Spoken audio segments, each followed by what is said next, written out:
Selamat berjumpa kembali dalam pembahasan kita, yang mana pembahasan kita pada kesempatan kali ini berkaitan dengan dunia perbankan. Lebih khusus lagi yang akan kita angkat dalam pembahasan kali ini yaitu tentang bank umum. Kita tahu bahwa bank umum ini merupakan suatu badan usaha yang menghimpun dana dari masyarakat dalam bentuk simpanan, lalu menyalurkannya kepada masyarakat dalam bentuk kredit atau bentuk lain untuk tujuan meningkatkan taraf hidup dari masyarakat. Pengertian dari bank umum seperti yang kita sampaikan tadi merupakan pengertian yang kita dapatkan dan termuat di dalam Undang-Undang Nomor 10 Tahun 1998 tentang perbankan. Dan manakala kita berbicara tentang bank umum ini, maka bank umum ini terbagi menjadi dua kelompok.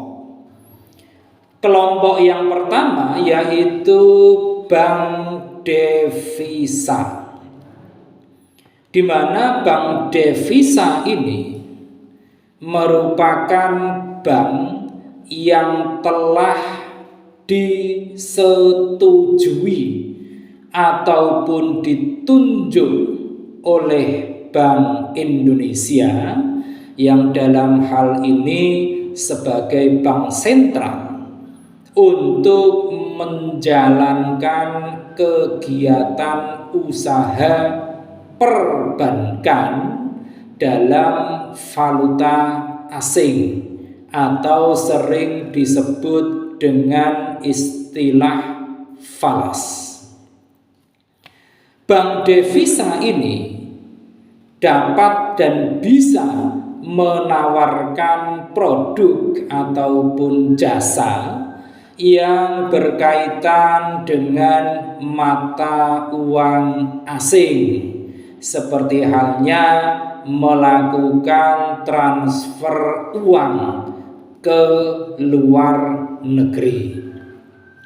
Juga bisa melakukan aktivitas jual beli valuta asing, dan juga bisa melakukan transaksi ekspor impor.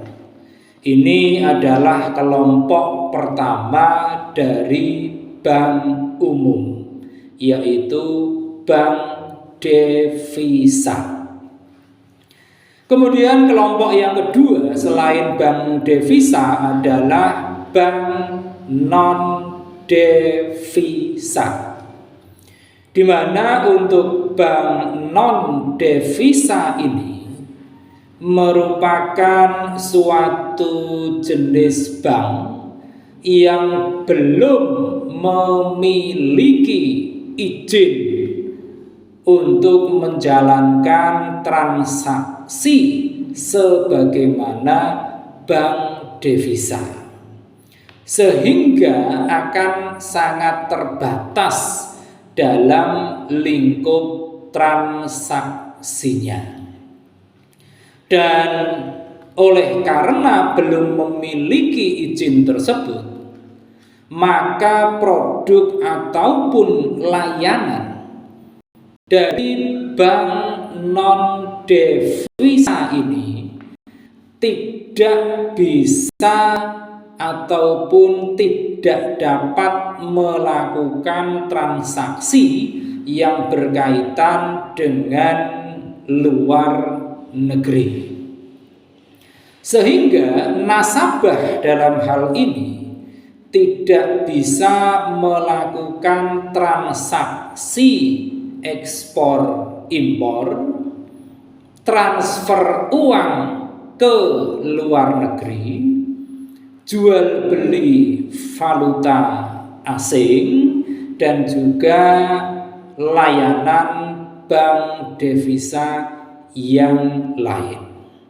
Ini adalah kelompok bank non devisa.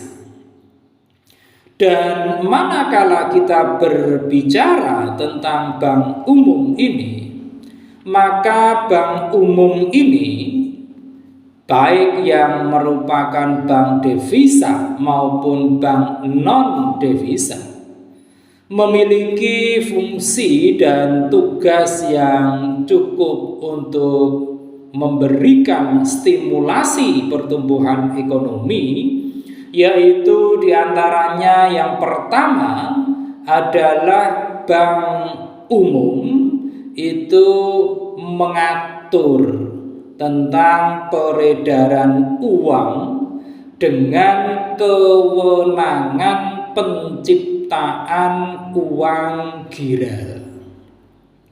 Kemudian yang kedua, yaitu menyediakan jasa penyimpanan dana maupun barang-barang berharga yang dimiliki oleh masyarakat. Kemudian yang ketiga, yaitu menjadi fasilitator untuk kelancaran pembayaran. Dan yang keempat, yaitu membantu dalam transaksi internasional untuk utamanya bank devisa.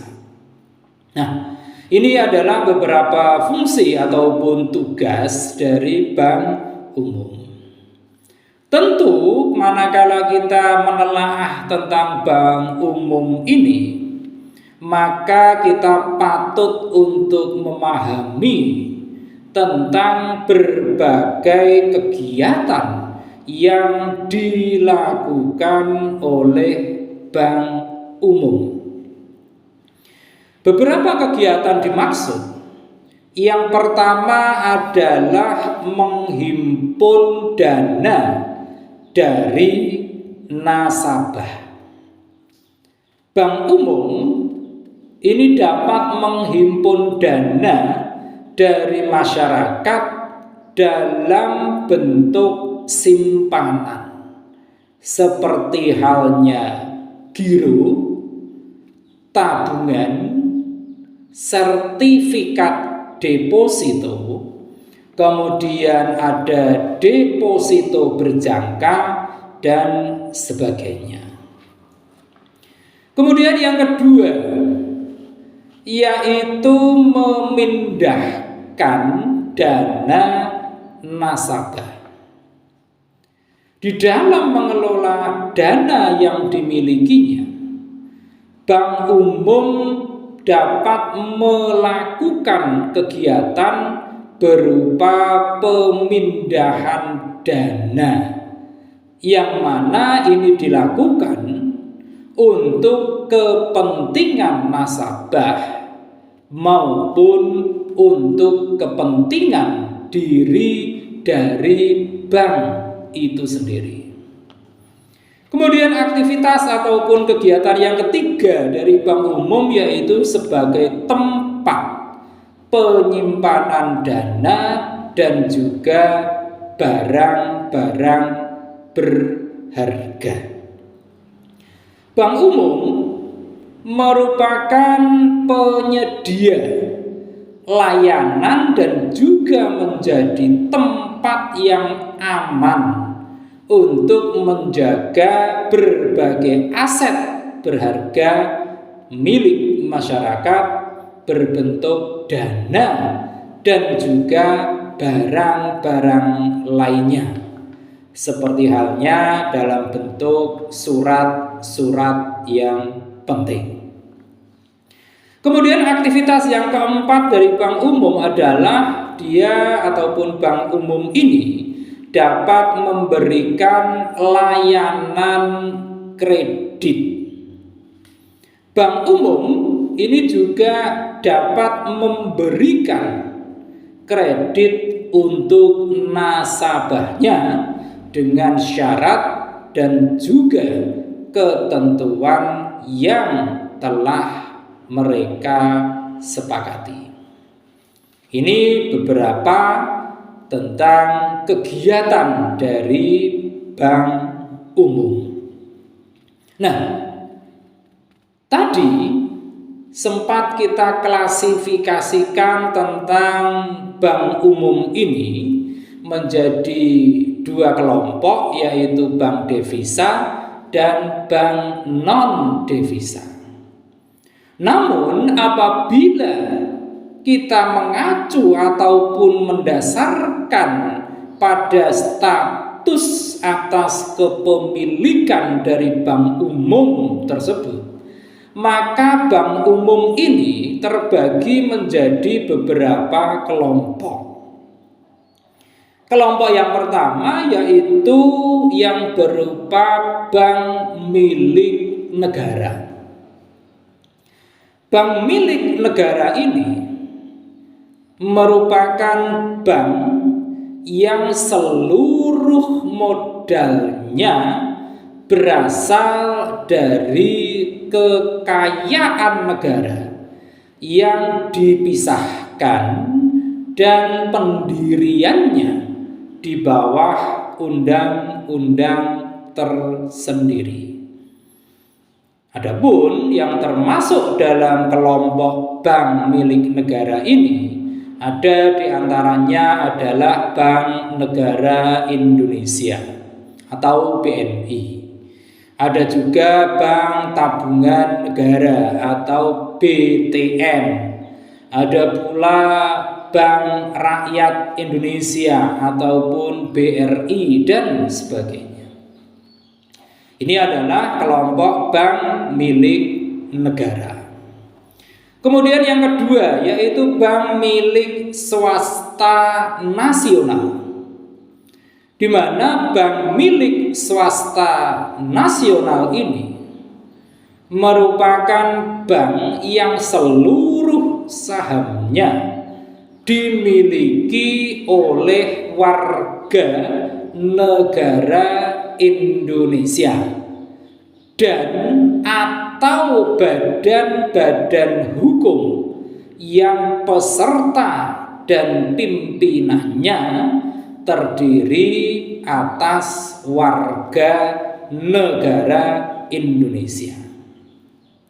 Adapun beberapa bank yang masuk dalam kelompok bank milik swasta nasional ini diantaranya adalah ada Bank Muamalat, ada Bank Mega, ada Bank Sentral Asia ataupun BCA dan sebagainya. Kemudian kelompok ketiga yaitu bank swasta asing, yang mana bank swasta asing ini merupakan bank yang kepemilikannya oleh pihak asing ataupun luar negeri di Indonesia. Bank jenis swasta asing ini merupakan bisa berwujud cabang dari bank yang ada di luar negeri, baik itu milik swasta asing ataupun milik pemerintah asing. Bank asing ini hanya diperkenankan untuk menjalankan operasinya di kota-kota besar di Indonesia.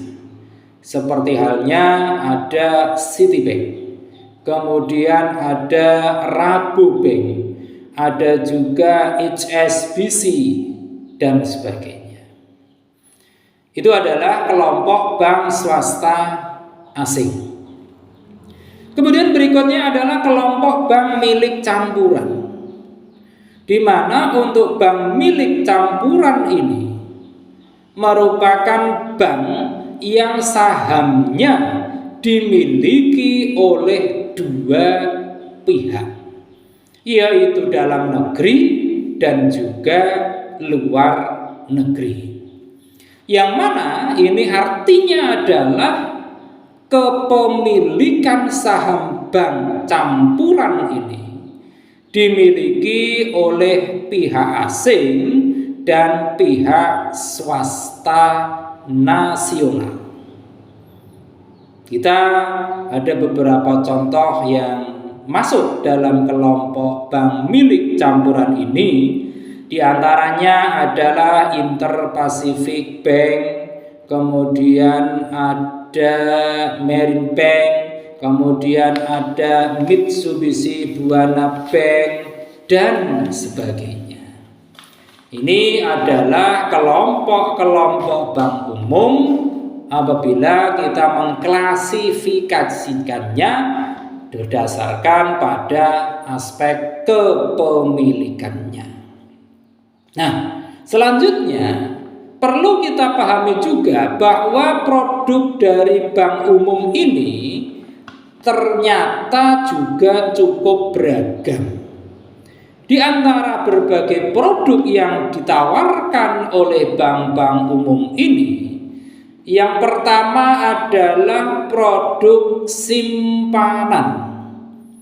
Yang mana untuk produk simpanan ini dapat berupa berbagai jenis produk lagi.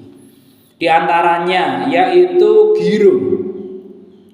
Giro ini merupakan produk perbankan berupa simpanan dana dari nasabah yang penarikannya dapat dilakukan kapan saja dengan menggunakan cek, kemudian biljet giro, serta sarana perintah pembayaran lainnya. Ini adalah giro. Kemudian yang kedua, produk simpanan itu berupa tabungan.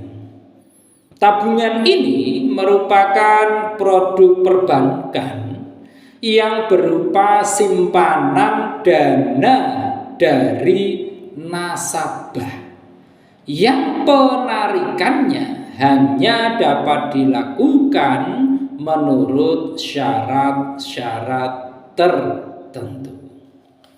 Kemudian yang ketiga yaitu deposito. Deposito ini merupakan produk perbankan berupa simpanan dana dari nasabah yang penarikannya hanya bisa dilakukan pada waktu tertentu yang sesuai dengan perjanjian yang telah disepakati antara nasabah dengan pihak bank. Nah, kesemuanya ini merupakan produk-produk dari bank umum berupa produk simpanan. Nah, di samping produk simpanan ada juga produk yang lain yang ditawarkan oleh bank umum, yaitu produk dalam bentuk penyaluran dana. Produk penyaluran dana ini merupakan pemberian fasilitas pinjaman oleh bank kepada nasabahnya, baik itu berupa fasilitas pinjaman tunai maupun pinjaman yang bersifat non tunai. Nah, dari berbagai jenis produk dari penyaluran dana ini, fasilitas kredit ini merupakan salah satu yang sanggup untuk menstimulasikan pertumbuhan ekonomi sehingga sektor-sektor ekonomi akan dapat bergerak semakin laju. Demikian pembahasan singkat kita kali ini yang bertemakan tentang bank umum. Mudah-mudahan penjelasan pembahasan kita kali ini akan semakin memperluas wawasan kita, utamanya dalam bidang perbankan. Terima kasih atas perhatian Anda semua, dan jangan lupa setelah menyaksikan tayangan ini, silakan klik di layar Anda untuk like, komen, share, dan tentu saja jangan lupa subscribe.